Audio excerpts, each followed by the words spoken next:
चलो बच्चे स्टार्ट। हाँ तो स्टार्ट करते हैं। हम सीखने वाले हैं फेराडे लॉ। आराम से समझो, अब टाइम भी शुरू से शुरू हो गया, अब कोई डरने वाली बात नहीं है, खत्म हो जाए तो भी दिक्कत नहीं है। स्टार्ट। तो हमने अभी तक क्या सीखा? हमने सीखा मैग्नेटिक फ्लक्स। आखिर हाथ जोड़ के सिखा रहा हूँ, ध्यान से सुनना समझना। मैग्नेटिक फ्लक्स का मतलब number of magnetic field lines, वो नंबर मैग्नेटिक फील्ड की, फिर सुनना यार, वो नंबर मैग्नेटिक फील्ड की जो किसी सरफेस के परपेंडिकुलर पास हो जाए उन्हीं को मैग्नेटिक फ्लक्स कहते हैं। किसी एंगल पर पास हो उसको मैग्नेटिक फ्लक्स नहीं कहते, उसके कंपोनेंट को कहेंगे। देख लिया, हटाओ। फैराडे की बात करिए, फैराडे बहुत बड़ा साइंटिस्ट था, उसका नौकर और बड़ा साइंटिस्ट था, और बड़ा साइंटिस्ट था। उसका उसका जो नौकर था ना, उसका नौकर, वो आगे चलकर वो भी एक साइंटिस्ट बना। जो नौकर था वो भी एक बहुत बड़ा साइंटिस्ट बना, बहुत बड़ा साइंटिस्ट। और जितने भी तुम आज तक देखते ना जेसीबी, हाइड्रोलिक की चीजें, वो उसी नौकर की बनाई हुई थी। उस नौकर का पता नहीं नाम नील्स डेल था, जाने क्या था, नील्स डेल करके कुछ था। उसने सारी चीजें, हाइड्रोलिक की चीजें उसकी जन्मजात की थी। वो नौकर आगे चल के खुद एक बहुत बड़ा साइंटिस्ट बना। सोच के देखो कितना बड़ा था वो नौकर, सोच के देखो। वो नौकर भी साइंटिस्ट था। हम लोग बेवकूफ समझते हैं नौकर को उसको। तो कहने का मतलब क्या है? तो भाई स्टार्ट करते हैं। फेराडे लॉ शुरू, स्टार्ट। मान लो मेरे पास एक कॉइल है। इस कॉइल से मैंने एक गैल्वेनोमीटर जोड़ा। गैल्वेनोमीटर अटेंटिव हो गए, ध्यान से सुनना। सब कुछ डिपेंड हम ही लोगों के ऊपर करता है। तो मेरे पास एक दूसरी कॉइल है। इस कॉइल से भी मैंने एक गैल्वेनोमीटर जोड़ा। जितना ध्यान से सुन लोगे दोबारा पढ़ने की जरूरत नहीं पड़ेगी, और नहीं सुनोगे तो कई हजार बार भी पढ़ोगे तब उतना ही का उतना रहेगा जितना पहले था। हमारे पास एक कॉइल है, जिससे मैंने एक गैल्वेनोमीटर जोड़ा। ऐसे 3-4 डायग्राम बनाऊंगा, ज्यादा नहीं बनाऊंगा मैं। देखो भाई, ये था। मेरे पास एक मैग्नेट है। मैग्नेट ऐसा मैग्नेट होता है, नॉर्थ पोल साउथ पोल। हमारे पास एक दूसरा मैग्नेट है, ये भी इसके सामने रख दिया, नॉर्थ पोल साउथ पोल। एक और साहब मैग्नेट है, नॉर्थ पोल साउथ पोल। ये केस नंबर 1, ये केस नंबर 2 और केस नंबर 3। फैराडे लॉ क्या था? ये था। कैसे था समझो। अटेंटिव होकर सुनना। ये आपके ऊपर डिपेंड करता है, मेरे ऊपर भी। मैं अपने घर हूँ, आप अपने घर पे हो, 40 किलोमीटर दूर है हम लोग एक दूसरे से, 50 किलोमीटर, फिर भी मान लो पास में है। उस तरीके से समझना। जैसे हम लोग टीवी देखते हैं तो पिक्चर को फील करते हैं, तो हमारे सामने कैटरीना कैफ नाच नहीं रही है, फिर भी देखते हैं अच्छा नाचा तो इसने कम से कम, कोई दिक्कत नहीं, ऐसे मान लो। समझ है क्या? अब मेरे कहने का मतलब क्या है? ये कॉइल है, इस कॉइल से मैं गैल्वेनोमीटर जुड़ा है। गैल्वेनोमीटर की सुई हिली, इसका मतलब करंट चली। गैल्वेनोमीटर की सुई नहीं हिली, इसका मतलब करंट नहीं चली। बात खत्म। क्योंकि गैल्वेनोमीटर करंट को डिटेक्ट करता है, ना कि मेजर करता है। कर सकता है, वो करवाना पड़ता है। G2A, G2V, गैल्वेनोमीटर, सेमीटर, वोल्टमीटर, उसको तुमने कर ली पीएचडी जितनी करनी थी तुमको, पिछले हमने 10 दिन से कर ही रहे थे।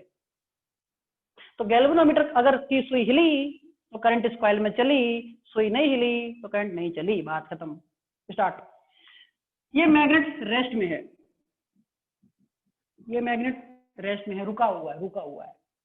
मान लो इस मैग्नेट से, मेरे बच्चों, इस मैग्नेट से कुछ मैग्नेटिक फील्ड लाइंस निकल रही हैं, कुछ निकल रही हैं। मान लो इस मैग्नेट से 4 मैग्नेटिक फील्ड लाइंस निकल रही हैं। बच्चे कितनी निकल रही हैं? 2 हाँ या ना? 4, हाँ 4। गुड। इस मैग्नेट से 4 मैग्नेटिक फील्ड लाइंस निकल रही हैं। सुनना जो बोलूं अब।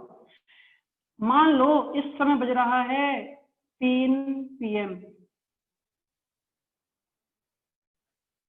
इस मैग्नेट को रेस्ट में है, रुका रहा रुका रहा रुका रहा। हो गए 4 PM, हो गए 5 PM, 2 दिन हो गए, 1 साल हो गया। ना मैग्नेट हिला, ना कॉइल हिली, ना कॉइल की जुड़ी हुई गैल्वेनोमीटर की सुई हिली, कुछ नहीं हुआ। ये मैग्नेट रखा रहा साल भर यहाँ पर, ये नहीं कुछ हिला। ये number of magnetic field lines 4 थी, 4 ही रही साल भर बाद भी। तो सुई भी वहीं रही, 0 पर, ना हिली ना डुली। काम खत्म। क्या हुआ पता नहीं, हमें नहीं पता हुआ क्या, क्यों नहीं हिली ये भी नहीं जानते हम। Number of magnetic field lines 4 थी, 4 ही हैं, आज भी, कल भी, परसों भी, 1 साल बाद भी। सुई ना आज की ली, ना कल ही ली, ना परसों ली, ना 1 साल बाद ली। लेकिन अचानक से क्या हुआ, एक दिन क्या हुआ कि कोई आके इस मैग्नेट को आगे की तरफ बढ़ा दिया, किसी ने इस मैग्नेट को आगे की तरफ बढ़ा दिया। बताओ, जरा दिमाग लगा के बताना, जब ये मैग्नेट आगे की तरफ बढ़ेगा तो मैग्नेट यहां पहुंच गया कॉइल के पास, तो बताओ कॉइल के पास जो number of magnetic field lines अब कॉइल से गुजरेंगी वो 4 से ज्यादा होंगी कि कम होंगी? क्योंकि कुछ मैग्नेटिक फील्ड लाइंस जा रही, ज्यादा होंगी। केवल ये बात मेरी समझ में आई कि तुम्हारे भी आई? बताना यार, वाली बात। अगर ये मैग्नेट आगे गया तो कॉइल के अंदर से निकलने वाली मैग्नेटिक फील्ड लाइन जो 4 थी अब ज्यादा हो गई, ज्यादा, मान लो ज्यादा हो गई, 3, 4, 5, 6, 7, 8। और जैसे ही ये हुआ, साल भर कुछ नहीं हुआ, लेकिन जैसे ही ये हुआ अचानक से जो गैल्वेनोमीटर की सुई थी वो डिफ्लेक्ट हो गई, उसने अपनी पोजीशन बदल दी तुरंत, विद इन 1 सेकेंड। ये होते ही पता ही नहीं चला, सुई हिल गई। कोई बात नहीं, एक आदमी फिर आया, उसने इस मैग्नेट को दूर कर दिया तो जो नॉर्थ पोल पास में था वो नॉर्थ पोल दूर हो गया और मैग्नेट यहाँ आ गया। अब बताओ, ये number of magnetic field lines अब जो 8 हो गई थी, बताओ ये कम हुई कि इसके अंदर से बढ़ी? बताओ क्या हुई, ज्यादा कम हुई? मान लो केवल 2 रह गई, सिर्फ 2 रह गई। तो देखा कि इस कॉइल की गैल्वेनोमीटर की सुई फिर से हिली अपोजिट डायरेक्शन में। ये हिली थी लेफ्ट में, ये हिली है राइट में। लेफ्ट राइट बाद में सिखाऊंगा, पहले हिली है ये देखो। तो कहने का मतलब क्या था यार, यहाँ पे 4 मैग्नेटिक फील्ड लाइन थी, यहाँ 8 मैग्नेटिक फील्ड लाइन थी, यहाँ 2 मैग्नेटिक फील्ड लाइन थी। जब 4 ही थी तो कुछ नहीं हो रहा था, 4 से 8 हुई तो हुआ, 8 से 2 हुई तो हुआ। तो कहने का मतलब क्या हुआ कि करंट बनने के लिए कॉइल के अंदर से निकलने वाली मैग्नेटिक फील्ड लाइंस क्या कांस्टेंट रहनी चाहिए या वेरी करनी चाहिए? वेरी करनी चाहिए। अब मैग्नेटिक फील्ड लाइन को वेरी करने के लिए क्या कर सकते हो, बताना जरा। मैग्नेटिक फील्ड लाइन को वेरी करने के लिए तुम क्या कर सकते हो? मान लो ये कॉइल है, ये मैग्नेट है, ये कॉइल, ये मैग्नेट। जरा ध्यान देना, ये कॉइल और ये मैग्नेट, ये कॉइल, ये मैग्नेट। अगर ये मैग्नेट ऐसे रखा है, कॉइल ऐसे रखा हुआ है ऐसे, बताओ इसके अंदर कोई करंट बनेगी? अभी रखा हुआ है, नहीं बनेगी। नहीं, ना कॉइल चल रही है ना मैग्नेट चल रहा है, कोई करंट बनेगी? हाँ कि ना यार, बताओ। नहीं बनेगी। अब हाँ और ना बोलना है, हाँ और ना बोलना है, बताओ। हाँ। नहीं, अब बढ़िया।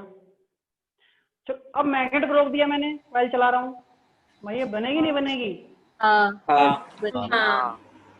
बनेगी कि नहीं बनेगी? बनेगी।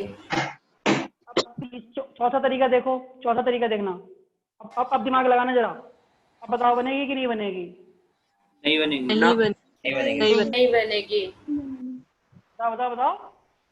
कि नहीं बनेगी? नहीं बनेगी। क्यों नहीं बनी? दोनों चल रहे हैं, क्यों नहीं बनी? दोनों चल रहे हैं, देखो दोनों मैग्नेटिक फील्ड लाइन क्रॉस कर रही है, वो कांस्टेंट है क्योंकि दोनों मोशन में है। तालियां।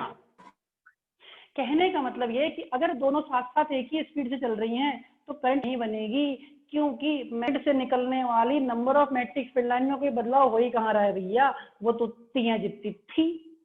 अब तुम बहुत अच्छी बात पे पहुंचने वाले हो। अब बताओ बनेगी कि नहीं बनेगी? बनेगी। बनेगी कि नहीं बनेगी? बनेगी कि नहीं बनेगी? बनेगी। अब बताना चलो, ये कॉइल है, कॉइल ऐसे घूम रही है, बनेगी कि नहीं बनेगी? बनेगी बनेगी बनेगी। अच्छा यार, ये कॉइल ना सर्कुलर है यार, थोड़ा दिमाग लगाना। कॉइल सर्कुलर है, सर्कुलर। तो अगर एक ऐसे मैग्नेट रखा हुआ है और कॉइल ऐसे घूम रही है, तो कॉइल का एरिया में कोई चेंज हो रहा है क्या? नहीं बनेगी। नहीं बनेगी, बनेगी दूसरी साइड घुमा के बनेगी। लेकिन अगर कॉइल ऐसे घूम रही है, ऐसे करके ऐसे घूम रही है, तो बनेगी बनेगी। अब बनेगी। अगर ये मैग्नेट ऐसे घूम रहा है, तो ऐसे ऐसे बनेगी बनेगी बनेगी। बनेगी। अब समझना ध्यान से। तो कुल मिला के करंट तब बनी जब कॉइल और मैग्नेट के बीच में रिलेटिव मोशन था। एक सेंटेंस बोल रहा हूं, ये याद रखना है। कॉइल और मैग्नेट के बीच में रिलेटिव मोशन था। When there is no relative motion between the coil and the magnet, no induction will be produced. And when no induction will be produced, no change in the magnetic field will be there. And when no change in the magnetic field, no current will be produced inside the coil. बात खत्म। इसका मतलब current तक पहुंचने के लिए तुम्हें इनके बीच में रिलेटिव मोशन चाहिए। रिलेटिव मोशन, रिलेटिव मोशन का मतलब क्या होता है? इनके बीच का गैप कम हो या बढ़े, फिक्स ना रहे। फिक्स ना रहे, कम हो या बढ़े, कम हो या बढ़े, कैसे भी बढ़े, कैसे भी कम हो, कैसे भी बढ़े, तो करंट बनेगी। If there is a relative motion between the coil and the magnet, then the induction will produced and the number of magnetic field will line change. और जब मैग्नेटिक फील्ड नंबर की, जो लाइन के number change होंगे, then the induction will produce and the current will be produced inside the coil also. तो अगर relative motion है, तुमसे कोई पूछ दे आज के बाद करंट बनने के लिए एक मतलब समझाओ, तो कहना भैया रुक जाए 1 मिनट, एक मैग्नेट एक कॉइल ले, उस मैग्नेट और कॉइल के बीच में रिलेटिव मोशन कर। अगर रिलेटिव मोशन है तो उसके अंदर इंडक्शन होगा, इंडक्शन होगा तो मैग्नेटिक फील्ड चेंज होगी, मैग्नेटिक फील्ड चेंज होगी तो करंट बनेगी। और ऐसा नहीं कर पा रहा है तू, तो जो है तू जान, तो नहीं बनेगी, करते रहे। ये कह देना जिससे तो तुमसे पूछे। सबसे पहले मैं पूछूं, मुझसे भी ये बोलना, बात खत्म। इसका मतलब क्या कहा फैराडे ने? फैराडे कहता था, if there is a relative motion between the magnet and the coil, then the number of magnetic field will change. When the number of magnetic field line changes, then the induction will be produced. When the induction will produce inside the coil, then the current will also be produced. तो current बन जाती है उस coil के अंदर, और वो galvanometer बता देता है, उसका काम ही यही है, करंट को बताना। दूसरा क्या बोला? एक तो हो गया रिलेटिव मोशन, दूसरा क्या बोला? अगर number of magnetic field lines में बदलाव हो, the rate of change of magnetic flux. तुम लोग दूर हो, नहीं तो पैर छू के सिखा रहा था तुमको, तुम अच्छे बच्चे हो यार, कैसे समझाऊं तुमको मैं?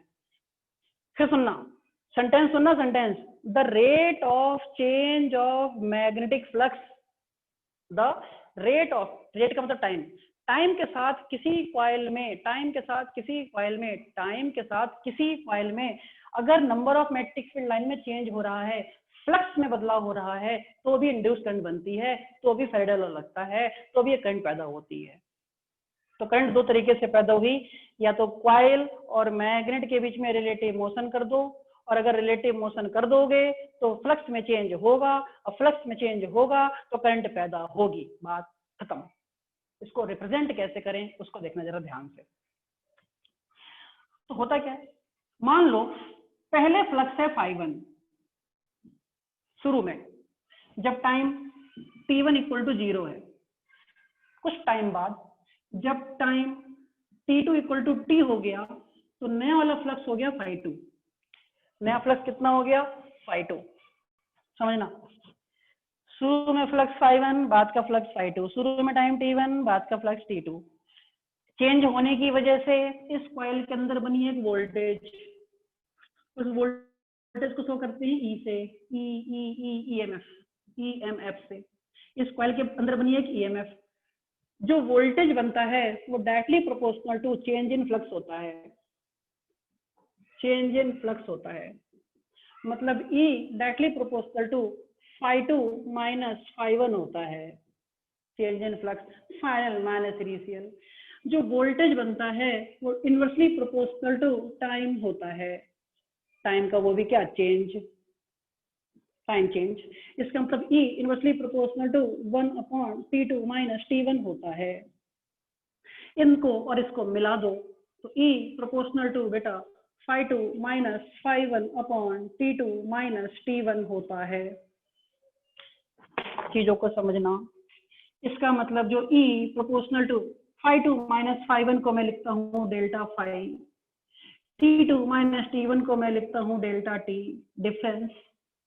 और अगर मैं तुमसे कह दूं छोटी सी बात कि if delta phi tends to 0, if delta t tends to 0, बहुत छोटा डिफरेंस है, बहुत छोटा टाइम है, तो याद रखना, तो डेल्टा phi को लिख दिया जाता है d phi और डेल्टा t को लिख दिया जाता है dt। डेल्टा शो करता है बड़े डिफरेंसेस को, डेल्टा शो करता है बच्चों बड़े डिफरेंसेस को, d phi शो करता है छोटे को। ये डिफरेंशिएबल वैल्यू होती है, बहुत छोटा, ये बड़ा हो सकता है, ये छोटा होता है। तो आज फॉर्मूला आया E प्रोपोर्शनल टू मेरे बच्चों d phi अपॉन dt। इसका मतलब E equal to k d phi upon dt। k हो गया मीडियम कांस्टेंट, तो k equal to 1, E equal to d phi upon dt। बात ही खत्म हो गई। सर वो जब 10 to 0 हो रहा हो, हाँ बोलो। सर वो 10 to 0 क्यों हो रहा है? हाँ ये डिफरेंस है बेटा, डिफरेंस। डेल्टा का मतलब होता है डिफरेंस। 10 माइनस 5, आंसर है 5। तो वो नहीं डेल्टा। सर, मैं पूछ रहा हूँ हाँ, कि बोलो। सर 0 हो रहा है तब उसको हम dt और d phi ले रहे हैं ना। हाँ 10 to 0 हो रहा है। 10 to 0 हो रहा है, 0 नहीं हो रहा है, 0 तक सब 0 हो जाता। 10 to 0 होने का मतलब डेल्टा ठीक है। फाई बहुत छोटा हो रहा है। मैं समझा यार, डेल्टा फाई बहुत आगे छोटा हो सर रहा आगे। है, बहुत छोटा हो रहा है टाइम, इससे इसको डी फाई लिया जाएगा, dt लिया जाएगा, तो E is proportional to d phi upon dt हो जाएगा। E equal to k d phi upon dt हो जाएगा। k मीडियम कांस्टेंट 1 ले लो, जब तक कुछ ना कहे तो k 1 ले लो, k 1 ले लो, k 1 ले लो, तो E equal to d phi upon dt हो गया, डी फाई अपॉन dt हो गया। तो फॉर्मूला क्या आया, जरा तुम्हारे सामने है बोर्ड पर देखना। क्या कहा था फेराडे ने कि अगर टाइम के साथ फ्लक्स में बदलाव हो, टाइम के साथ फ्लक्स में बदलाव हो सकता है कि कुछ बच्चे ना ध्यान दे रहे हो, तो फिर भी ध्यान दे लो यार, हाथ जोड़ के रिक्वेस्ट है, सुन लो। पहला दिन आज कोर्स इस चैप्टर का, आज चैप्टर क्लियर हो गया, बेसिक क्लियर होगा तो आराम से सीखना मस्ती से। फिर कह रहे हैं फ्राइडे ने कहा था अगर टाइम के साथ फ्लक्स में बदलाव हो, टाइम के साथ फ्लक्स में बदलाव हो, फिर बोलता हूँ टाइम के साथ फ्लक्स में बदलाव हो, तो इस कॉइल के अंदर एक वोल्टेज पैदा हो जाती है, उस वोल्टेज का नाम होता है इंड्यूस्ड वोल्टेज। फिर सुनना, पॉज हो गया। अगर टाइम के साथ फ्लक्स में बदलाव हो, तो फ्लक्स में बदलाव होने की वजह से इस कॉइल के अंदर एक वोल्टेज पैदा हो जाती है। क्या हो गया? कैमरा गर्म हो गया सर, कैमरा का टेम्परेचर कहाँ पॉज हो गया? सही तो है, इस समय रुका है कि चल रहा है बताओ बस। सेटअप चल गया। चल रहा है। चल सही गया है, सर। बढ़िया। देखो देखो देखो बस इतना देखो भाई, देखो थोड़ी बहुत तो टेक्नोलॉजी है, कोई बात नहीं। देखो अब मेरे कहने का मतलब क्या है कि फेराडे ये कहता था, एक सेंटेंस बोल रहा हूँ फिर तुम लोग रिपीट करना। फेराडे कहता था कि अगर किसी कॉइल में टाइम के साथ फ्लक्स में चेंज होता है, टाइम के साथ फ्लक्स में चेंज होता है, तो उस कॉइल के अंदर एक वोल्टेज पैदा होती है, उस वोल्टेज का नाम इंड्यूस वोल्टेज होता है। उस इंड्यूस वोल्टेज की वजह से करंट बनती है, उस करंट का नाम इंड्यूस करंट होता है। तो एक बात बताओ जल्दी से, कॉइल में टाइम के साथ क्या चेंज हुआ? जल्दी जल्दी बोलना, कॉइल में टाइम के साथ क्या चेंज हुआ? बोलो, शर्मा किससे रहे हो यार? टाइम के साथ फ्लक्स चेंज हुआ, फ्लक्स चेंज होने की वजह से उस कॉइल में कौन सी वोल्टेज बनी? उस वोल्टेज का नाम क्या था? जल्दी बोलो। Induce voltage. इंड्यूस वोल्टेज था, वेरी गुड। इंड्यूस वोल्टेज था, तो उस इंड्यूस वोल्टेज की वजह से कौन सी करंट बनी? उस करंट का नाम इंड्यूस करंट। इंड्यूस करंट बनी। अब ये बताओ अगर कॉइल में फ्लक्स में चेंज नहीं होता तो क्या वो इंड्यूस करंट बनती? नहीं होता। नहीं। बनती। इंड्यूस करंट नहीं बनने से पहले कौन सी चीज नहीं बनती? तो वो नहीं बन पाती, वोल्टेज। वोल्टेज। तो पहले फ्लक्स में चेंज के बाद वोल्टेज बनता है, वोल्टेज के बाद करंट बनती है। तो शुरुआत क्या थी? फ्लक्स। बात खत्म, ये था फॉर्मूला।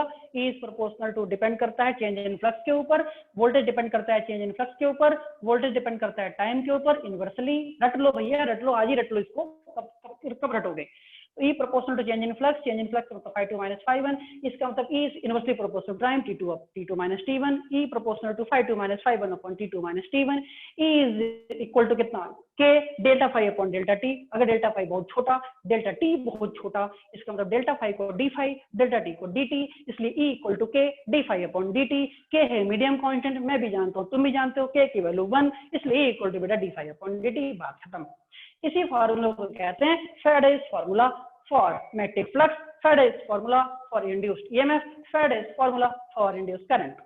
इसी को कहते हैं Faraday law of electromagnetic induction, Faraday law of electromagnetic induction. कितना फैराडे ने बताया था। आप इसको नोट करो जल्दी से, नोट का मतलब स्क्रीनशॉट लो इसकी जल्दी से। Sir E equals to minus D phi by D T नहीं होएगा? अभी बेटा वो टॉपिक चेंज है, वो दूसरा टॉपिक है, आऊंगा मैं उस पर भी, लेकिन वो टॉपिक चेंज है।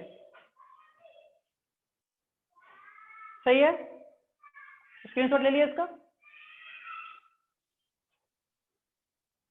बच्चे, हाँ या ना? हाँ सर। चलो हाँ, आज हम लोगों ने इतना बढ़िया, आज हम लोग इतना सीखा, इलेक्ट्रोमैग्नेटिक इंडक्शन चैप्टर शुरू कर लिया है। उम्मीद करता हूँ तुम लोगों ने सबसे इंपॉर्टेंट बात जो आज सीखी है वो ये सीखी है, जो मैग्नेटिक फील्ड की एंगल लिया जाता है वो परपेंडिकुलर से लिया जाता है, इसको मत भूलना, हर जगह काम आएगा। मैग्नेटिक फील्ड का एंगल परपेंडिकुलर से लेते हैं, पहली बात। दूसरी बात कि करंट बनने के लिए कॉइल और मैग्नेट के बीच में रिलेटिव मोशन जरूरी है। दूसरी बात, रट के जाओ, रट के आज बता दे रहा हूं मैं, कॉइल और मैग्नेट के बीच में रिलेटिव मोशन जरूरी है। दूसरी बात। तीसरी बात, कॉइल में करंट बनने के लिए इसके अंदर फ्लक्स में चेंज होना जरूरी है। अगर इसके अंदर से 4 मैग्नेटिक फील्ड निकल रही है, कभी नहीं बनेगा। 4 से 10 हो रही हैं, 10 से 5 हो रही हैं, 5 से 50 हो रही हैं, 50 से 1 लाख हो रही हैं, फिर 0 हो रही हैं, इसके अंदर करंट बनेगी। इसका मतलब फ्लक्स में चेंज होना जरूरी है। और ये सारी बातें हम लोगों ने फॉर्मूले के साथ सीखी आज, बाकी हम देखेंगे बच्चों कल। ठीक है, डन। ठीक है, मैं इसके नोट्स भेज देता हूँ आप लोगों को, आप लोग इसको नोट्स लिखेंगे अपने कॉपी में, और इसको हम आज यहीं पे फिनिश करते हैं। मिलते हैं कल सेम सर टाइम। वो ई कैसे बना था जब फ्लक्स चेंज हो रहा था? क्या चीज? ई। हाँ, ई तब बन रहा था जब फ्लक्स हो रहा था। हाँ, ई का मतलब EMF, voltage induced EMF. And कर दूं ना सर अब? Thank you sir. ठीक है थैंक यू सर। बच्चे।